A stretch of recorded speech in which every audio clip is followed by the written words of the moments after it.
Berbahagia bagi umat Tuhan yang membaca dan merenungkan firman itu siang dan malam. Lebih khusus terutama pribadi saya banyak bersyukur kepada hamba Tuhan di mana membagikan jadwal dan di saat ini kita bisa ada dan untuk membagikan firman Tuhan. Biarlah saudara-saudara lain mendahului kami dan kita yang masih bernapas, masih hidup.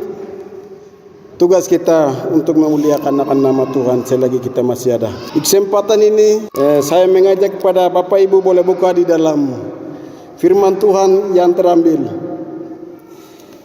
Ibrani pada pasal yang ke-9 ayat 27. Sekali lagi Bapak Ibu boleh buka di dalam Ibrani pada pasal yang ke-9 ayat yang ke-27.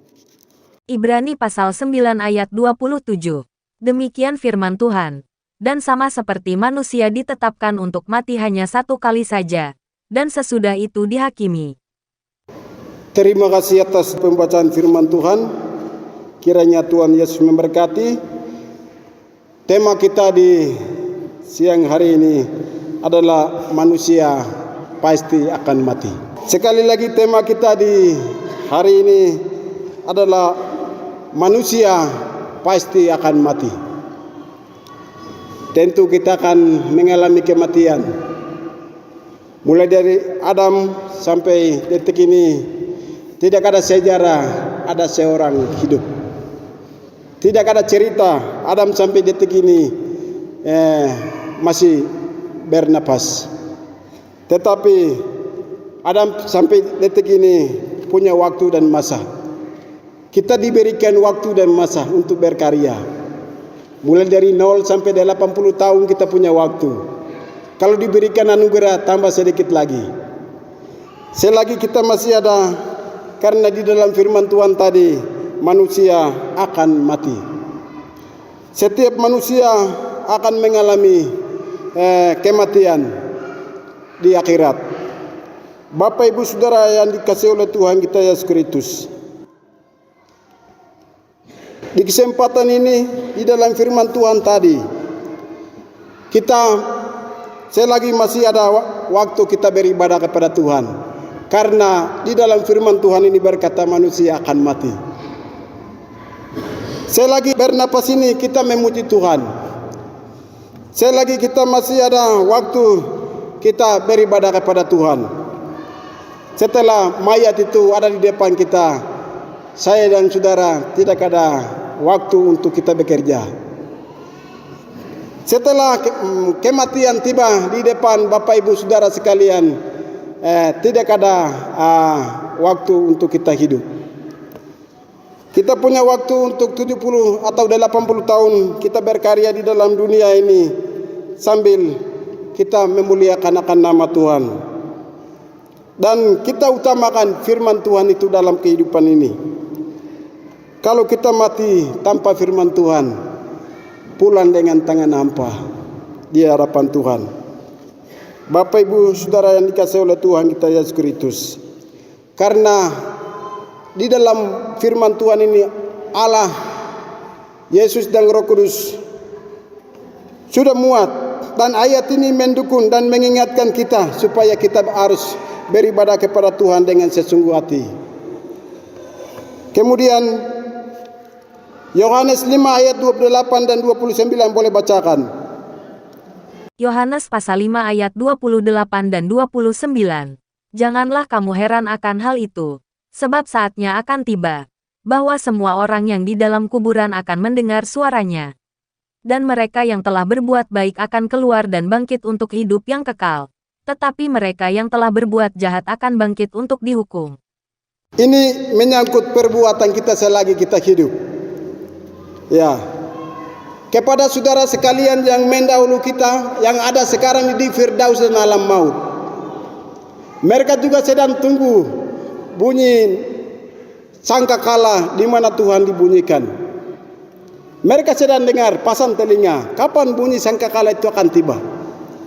Tapi ini jadwalnya Tuhan, belum bisa untuk manusia dipastikan. Bapak Ibu yang dikasihi oleh Tuhan kita Yesus Kristus, Mereka juga diberi waktu. Ada yang diberikan waktu 10 tahun dan 15 tahun. Ada yang sampai lunas 70 lewat atau 80 lewat. Mereka ada di Firdaus dan alam maut hari ini. Kepada mereka yang berbuat salah dan mereka ada di alam maut, mereka akan bangkit dan menuju pada di pengadilan Allah untuk mempertanggungjawabkan apa yang mereka buat selama mereka hidup. Ya, mereka yang hidup di dalam Kristus lalu mati, mereka juga akan ada di Firdaus untuk menantikan bunyi sangkakala itu tiba. Mereka akan bangkit. Saudara-saudara yang dikasihi oleh Tuhan kita Yesus Kristus, tadi firman Tuhan Yohanes 5 ayat 28 dan 29. Yang 28 itu mereka yang berbuat salah, lalu mereka akan ada di alam maut. Tunggu firman Tuhan. Yang 29 itu mereka yang berbuat baik, mereka akan berdiri di hadapan Tuhan. Roma 14 ayat yang ke-12. Demikianlah setiap orang di antara kita akan memberi pertanggungjawab tentang dirinya sendiri kepada Allah. Ya, kepada mereka yang berbuat baik lalu mati di dalam alam Firdaus, mereka tidak akan berdiri lagi di kursi pengadilan. Mereka yang ada di kursi pengadilan itu mereka yang menuju pada kebinasaan atau dihukum. Saudara-saudara yang dikasihi oleh Tuhan kita Yesus Kristus, demikianlah setiap orang di antara kita akan memberi pertanggungjawab. Negara ini sekarang KPK dan negaranya akan kejar tentang dana. Sampai terakhirnya itu yang salah akan masuk di dalam hukuman dan masuk sel. Ada yang seumur, ada yang dibatasi waktu. Kita juga dikejar dengan darah Tuhan Yesus sekarang. Darah Tuhan Yesus. Kalau darah Tuhan Yesus masih menuntut dan tidak dilunaskan, kita adili di hadapan pengadilan Allah yang Tuhan sediakan nanti. Bapak Ibu yang dikasihi oleh Tuhan kita Yesus Kristus, namanya bertanggungjawab itu bertanggungjawab masing-masing. Tidak bertanggung jawab oleh bapak dan tidak bertanggung jawab oleh mama, tidak bertanggung jawab oleh kakak dan saudaranya, tidak bertanggung jawab juga kepada adik-adik dan kakak-kakak kita. Tetapi yang namanya bertanggung jawab sendiri atas perbuatan kita. Saudara-saudara yang dikasihi oleh Tuhan kita Yesus Kristus, inilah yang Tuhan tuntut. Karena kita dibatasi dengan waktu, nantinya kita akan mati selama 70 atau 80 tahun. Ya, kita harus berbuat baik di hadapan Tuhan. Kalau namanya mati di luar daripada Tuhan, namanya mati konyol tanpa Tuhan. Saudara-saudara yang dikasihi oleh Tuhan kita Yesus Kristus. Jadi kau punya banyak uang, kau punya harta, kau punya rumah mewah, kau tuh ganteng dan cantik, hebat dan luar biasa. Di hadapan Tuhan tidak bedakan bagian-bagian ini. Yang bedakan hanya manusia di dalam dunia. Kau kelompok ini, kau kelompok itu. Tetapi di hadapan Tuhan, barang siapa yang undang Tuhan Yesus itu di dalam hidup, itulah yang akan memperoleh keselamatan. Yang tidak akan mengadili di pengadilan Allah, langsung ke surga untuk mengadakan perjamuan ke domba Allah bersama-sama dengan Tuhan Yesus. Saudara-saudara yang dikasihi oleh Tuhan kita Yesus Kristus, kalau juru selamat itu pasti ada bahaya di depan kita. Ya, kita menentukan dari kalimat dan kata. Ada juru selamat berarti pasti ada sesuatu di belakang kita yang sedang menantikan kita nanti. Ada bahaya apa nanti? Di dalam firman Tuhan undang Tuhan Yesus sebagai Tuhan dan juru selamat. Di akhirat dunia nanti Tuhan Yesus itu menjadi juru selamat. Kepada mereka yang berseru dan berharap kepada Dia dalam kehidupan. Kepada mereka yang ikuti apa yang Tuhan mau dalam kehidupan. Kepada mereka yang berseru kepada Tuhan itu siang dan malam. Kepada mereka yang kecil hati. Kepada mereka yang takut akan Dia. Kepada mereka yang mengasihi sesama, kepada mereka yang bekerja sama-sama di dalam pelayanan, kepada mereka yang tidak membuang waktu secara berlebihan.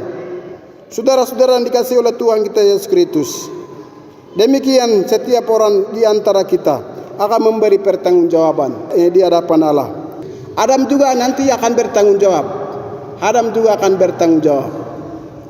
Manusia zaman dahulu mereka pun juga akan bertanggung jawab. Mereka juga tunggu untuk bunyi nafiri tadi. Bunyi sangkakala tiba, mereka akan bangkit. Walaupun mereka tulang pun jadi tanah pun akan bangkit kembali. Karena ini karya dan pekerjaan Allah. Kalau diperintahkan semua bangkit, mulai dari awal sampai terakhir akan bangkit. Lalu menghadap ke pengadilan Allah. Setiap perbuatan akan dinyatakan di hadapan Allah. Saudara-saudara dikasih oleh Tuhan kita Yesus Kristus. Di hari ini banyak laki-laki dan banyak perempuan bikin jalannya sendiri. Firman Tuhan ada di samping kita, tapi firman Tuhan seperti buku-buku biasa. Ya, lagu dan kidung-kidung pujian ada di dalam HP dan laptop, tapi itu sebagai pujian dan penyembahan biasa. Dan semua cerita-cerita gosip membuat hati dan pikiran kita sudah butakan oleh iblis. Kalau kedapatan bunyi sangkakala tiba waktu kita melakukan hal-hal yang tidak baik, itu adalah bertanggung jawab. Saudara-saudara dikasih oleh Tuhan kita Yesus Kristus. Waktu zaman dahulu ketika Tuhan Yesus melayani di dalam dunia ini, ada orang yang bertobat langsung. Siapa dia? Simon dari Kirene. Dibantu Tuhan dipikul salib sampai ke Yerusalem. Ini salah satu mengalami pertobatan langsung. Kemudian ada dua orang penyambut di salib, yang sebelah kiri dan kanan. Yang sebelah kirinya, engkau anak Allah, selamatkan kita bertiga. Sebelah kanan berkata, ingatkan saya di mana engkau pergi. Ini keselamatan secara tiba-tiba yang mereka terima dan alami. Selama kehidupan kita Bapak Ibu, kita juga bisa kita ingat kembali apa yang Tuhan Yesus buat dalam kehidupan ini.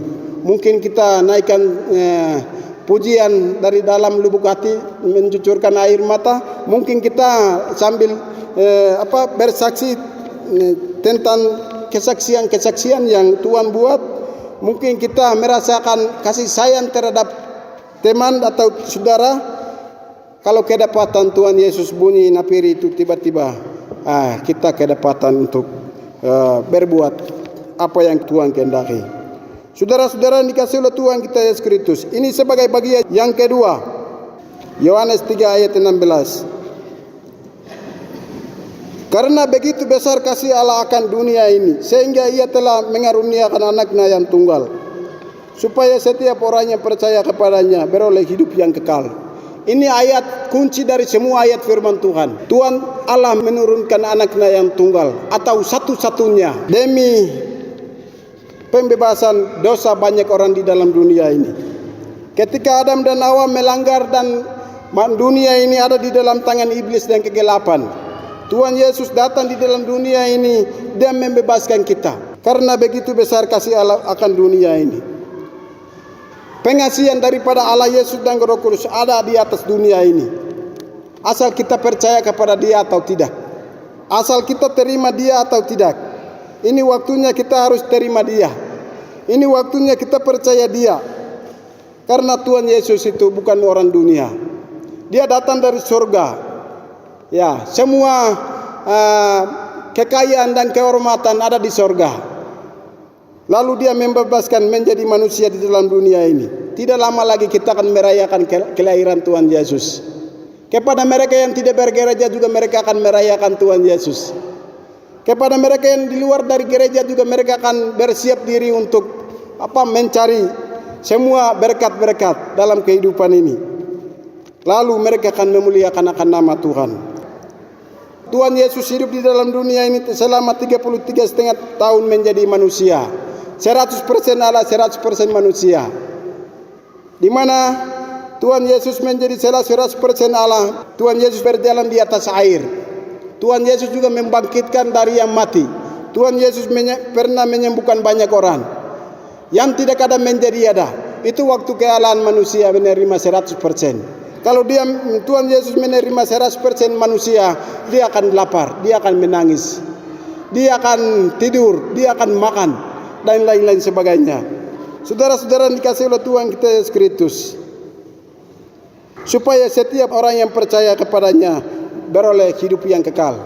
Berarti setiap orang, tidak bedakan muka, entah laki-laki dan perempuan, tua dan muda, anak kecil, ya hebat dan luar biasa, pintar, kepada dia yang terima Tuhan Yesus memperoleh kehidupan yang kekal yang Tuhan siapkan. Bapak Ibu Saudara yang dikasihi oleh Tuhan kita Yesus Kristus, sebab karena kasih karunia kamu diselamatkan oleh iman. Itu bukan hasil usahamu tetapi pemberian Allah. Ya, pemberian Allah. Di dalam Efesus 2 ayat 8. Memperoleh keselamatan itu bukan usaha kita, tetapi keselamatan yang Tuhan beri kepada kita karena anaknya yang satu-satunya datang di dalam dunia ini. Usahamu tetapi pemberian Allah yang Tuhan berikan kepada kita. Jadi undang Tuhan Yesus di dalam hati. Kemudian jawab mereka, percaya kepada Tuhan Kristus, engkau akan selamat, engkau dan seisi rumahnya. Menerima Tuhan Yesus sebagai Tuhan dan Juru Selamat kita. Kita diberkati, keluarga diberkati, kesehatan juga diberkati. Semua tanaman-tanaman kita di kebun diberkati, semua kehidupan diberkati, semua penghasilan hidup diberkati oleh Tuhan. Asal kita percaya kepada Yesus. Kemudian kita juga diberkati oleh Tuhan di dalam seluruh rumah. Coba buka di dalam Kisah Para Rasul 16 ayat yang ke-31. Kisah Para Rasul pasal 16 ayat 31. Jawab mereka, percayalah kepada Tuhan Yesus Kristus dan engkau akan selamat, engkau dan seisi rumahmu. Ini catatan kita supaya kita percaya kepada Tuhan Yesus Kristus. Ya. Engkau dan seisi rumahnya. Kalau kita mau selamat dari bahaya, kita percaya kepada Tuhan Yesus dengan segenap hati. Dan kita juga diberkati oleh istri dan anak-anak kita. Rumah yang ada dalam kehidupan kita diberkati. Bapak Ibu yang dikasihi oleh Tuhan kita Yesus Kristus. Karena itu, dalam kehidupan ini saudara-saudara sekalian, kita tidak undang Tuhan Yesus dalam hati, berarti nanti kita akan mati tanpa firman Tuhan. Kemudian bagian yang ketiga, kita belajar bagian yang ketiga. Boleh buka di dalam Kisah Para Rasul pada pasal yang ketiga ayat 19. Karena itu sadarlah dan bertobat supaya dosamu dihapuskan. Itu mengambil keputusan percaya kepada Tuhan Yesus. Kepada mereka yang mengambil keputusan lalu percaya kepada Tuhan Yesus, kehidupan akan diberkati di dalam dunia ini. Kepada mereka yang berseru dan undang dia di dalam kehidupan ini, Tuhan Yesus tetap memberkati. Kemudian Tuhan Yesus juga menghapuskan semua dosa. Entah dosa besar dan kecil, dosa pribadi, dosa kelompok, dosa organisasi. Tuhan Yesus mampu untuk menghapuskan. Asal kita percaya kepada dia. Asal kita mau ikut Tuhan Yesus atau tidak. Asal kita berseru kepada dia atau tidak. Undang Roh Kudus itu dalam kehidupan atau tidak. Tuhan Yesus, dia tidak bedakan dosa, entah dosa besar dan kecil. Tuhan Yesus mampu untuk menyucikan dari dosa-dosa itu. Kita merendahkan diri dalam kehidupan. Besarkan Tuhan, kecilkan diri di dalam hati. Saudara-saudara, Bapak Ibu yang dikasihi oleh Tuhan kita Yesus Kristus, setelah kita mengambil keputusan untuk menghapuskan dosa, tidak terulang kembali. Tidak bisa terulang kembali. Kalau kita bisa ulang kembali, itu tetap kembali kepada dosa. Tetap kembali kepada dosa. Satu kali lepas, untuk selama-lamanya akan lepas. Satu kali mengikuti Tuhan Yesus, untuk selamanya untuk mengikuti Tuhan Yesus. Semua masalah dan persoalan, semua tangisan, semua kekurangan itu biasa. Setiap orang ada dalam dunia ini. Tetapi mengikuti Tuhan Yesus dalam kehidupan ini adalah harga mati bagi kita semua. Setiap hari kita beribadah, setiap hari kita bermazmur dan puji-pujian. Setiap hari kita doa, setiap hari kita mengasihi orang. Tanpa Tuhan Yesus adalah sia-sia. Kemudian yang terakhir, tetapi tidak akan masuk. Ini menyangkut surga dan neraka nanti. Boleh buka di dalam Wahyu pada pasal yang ke-21 ayat 27. Tetapi tidak akan masuk ke dalamnya suatu yang najis, atau yang orang-orang yang melakukan kekejian, atau dusta, tetapi hanya mereka yang namanya tertulis di dalam kitab kehidupan anak domba. Bapak Ibu yang dikasihi oleh Tuhan kita Yesus Kristus, Di surga itu tidak akan masuk najis dan semua hal-hal dunia yang manusia kerja hari ini. Tetapi di dalam surga itu kudus, bersih, dan tidak pernah ada kotor. Kita diharapkan supaya nama dan pam harus ada di dalam buku kehidupan. Di mana bunyi sangkakala atau di akhirat nanti Tuhan akan memanggil sesuai dengan nama mereka, sesuai dengan apa yang mereka buat dan namanya tertulis di dalam buku kehidupan itu. Jadi dan nanti panggilannya akan tiba-tiba. Saya dipanggil. Ya, di sini di dalam dunia ini ada banyak nama yang berlipat ganda. Ada Yance Gobai di Enaro Tali di sini, di Kepo juga ada Yance Gobai. Di Obano ada Yance Gobai juga. Siapa dia? Tetapi namanya betul-betul ada di dalam buku kehidupan itu. Dialah yang akan memperoleh keselamatan abadi. Bapak Ibu Saudara yang dikasihi oleh Tuhan kita Yesus Kristus, surga itu milik orang berdosa. Ya, mereka yang akan ke surga adalah mantan-mantan dosa. Mereka yang akan ke surga adalah keluar dari dosa-dosa. Mereka yang akan menjadi imam-imam besar di dalam kerajaan surga adalah mereka yang sadar dan berbalik. Lalu mereka juga tetapkan nama itu di dalam kitab kehidupan. Ini yang memperoleh kerajaan surga. Jadi masuk di dalam kerajaan surga itu tidak main-main Bapak Ibu sekalian. Tidak main-main. Kamu punya banyak uang jadi mari. Kamu punya pesawat jadi mari. Kamu punya rumah dan hotel jadi mari. Kamu punya harta dan banyak harta dan uang jadi mari. Kau sempat dilihat elok jadi mari. Kalau itu dunia, tapi kalau surga, barang siapa yang namanya itu ada di dalam buku kehidupan. Entah mata buta, kalau namanya ada di dalam buku kehidupan, saudara layak. Ya, kaki pingsan tapi saudara punya nama ada di dalam buku kehidupan, silakan masuk. Ya, kalau di pengadilan tidak ada banyak kalimat dan kata ya dan tidak. Kalau dibilang ya, saudara memperoleh keselamatan dan kesenangan untuk surga. Kalau dibilang terima tidak, ya mengalami kesengsaraan yang luar biasa di dalam alam maut itu untuk selama-lamanya bersama si pendusta yaitu iblis. Saudara-saudara dikasihi oleh Tuhan kita Yesus Kristus.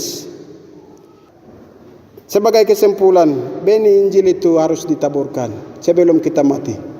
Benih kebenaran firman itu harus ditaburkan di dalam hati kita dengan sesungguh. Jangan dengan ikut-ikut.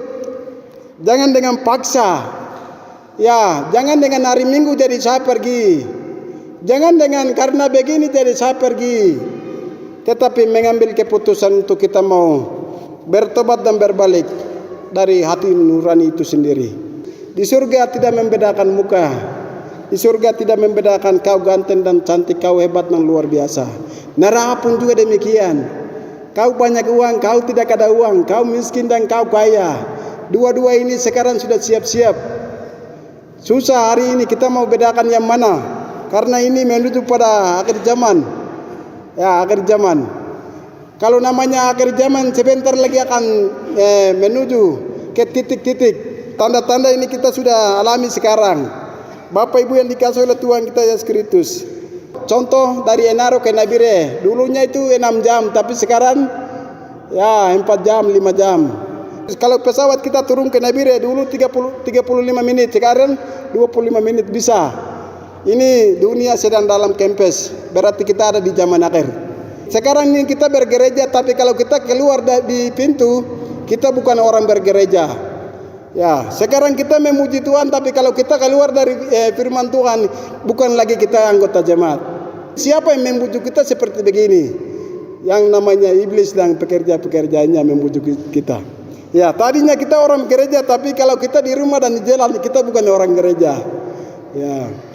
Ya, senggol mobil, kata-kata kotor keluar dan lain-lain. Ya, saudara-saudara dikasihi oleh Tuhan kita Yesus Kristus, lepaskan pengampunan saja itu mahal. Ya, saudara, karena begini saya minta maaf. Itu dengan kesadaran hati kita bisa ucapkan. Tapi kalau tidak dengan kesadaran diri, kau babi, kau anjing dan lain-lain. Di akhir zaman ini banyak tanda-tanda. Banyak orang kematian juga tiba-tiba. Tidak sakit tapi tadi kayak dia ibadah tapi pulang mati ya. Tadi ke sekolah tapi meninggal tiba-tiba ya. Tadi ke kantor tapi tiba-tiba ya. Dan lain-lain. Semua cerita dan peristiwa ini terjadi di mana sana sini. Ya, kita hidup di dalam ini. Saya dan saudara hidup di dalam trauma hari ini dengan iblis. Ya, jadi susah untuk kita mau percaya kepada Tuhan. Susah juga kita mau percaya kepada Tuhan itu dengan sesungguh hati. Karena yang kita mau percaya kepada Tuhan Yesus itu terakhir itu taruh nyawa, diancam. Boleh kita ikuti jejak daripada Yesus, tapi kita juga tahu Tuhan Yesus selama dia hidup itu terakhir itu apa? Ya, terakhir itu nyawa, digantung di kayu salib. Kalau kita mau ikuti Tuhan Yesus, saudara dan saya ada di dalam ancaman. Kita mau ikuti Tuhan Yesus, saya dan saudara kita ada di dalam tantangan yang penuh cukup luar biasa.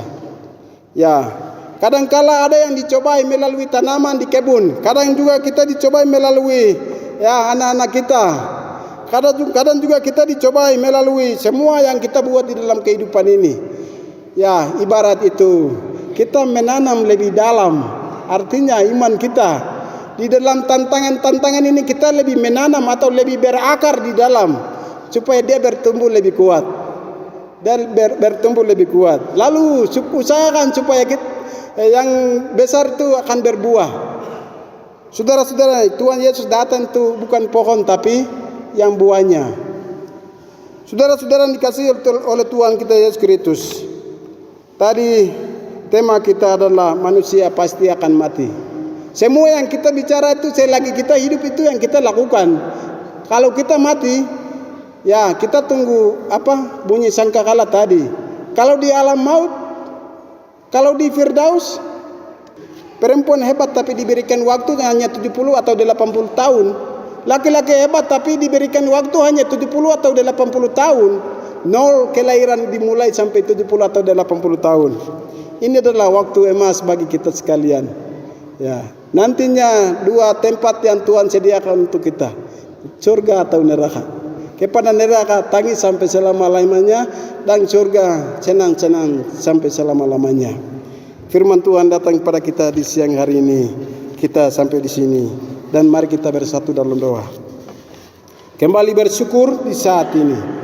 Firman Tuhan datang pada kita sebagai manusia yang salah Engkau ampuni. Tetapi firman ini menjadi pelajaran untuk kita lakukan firman ini dimanapun kami hidup. Ajarilah kami terus takut akan Engkau dalam kehidupan dimanapun kami ada. Kesempatan ini firman kami taruh. Biarlah oleh Roh-Mu dapat menuntun kami hingga dimanapun Engkau mengakhiri hidup kami. Di dalam nama Tuhan kami Yesus serta Juru Selamat kami. Haleluya. Amin.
Jangan ada padamu Allah lain di hadapanku.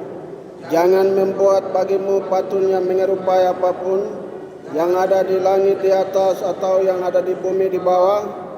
Jangan menyebut nama Tuhan Allahmu dengan sembarangan. Ingatlah dan kuduskanlah hari Sabat. Hormatilah ayahmu dan ibumu. Jangan membunuh, jangan berzina, jangan mencuri, jangan mengucapkan saksi dusta tentang sesamamu, jangan mengingat rumah sesamamu, jangan mengingat istri atau suami, hambanya laki-laki atau hambanya perempuan, lembunya atau keledainya, atau apapun yang dipunyai sesamamu. Sebab itu kasih karunia daripada Allah Bapa, sumber kasih itu. Kiranya Yesus Kristus, sahabat kekasih jiwa kita, penebus juru selamat kita, oleh anugerah Roh Allah, tetap memimpin menyertai kita sekalian, mulai dari hari ini sampai Yesus Kristus datang kembali kedua kali untuk menjemput saleh-salehnya. Amin.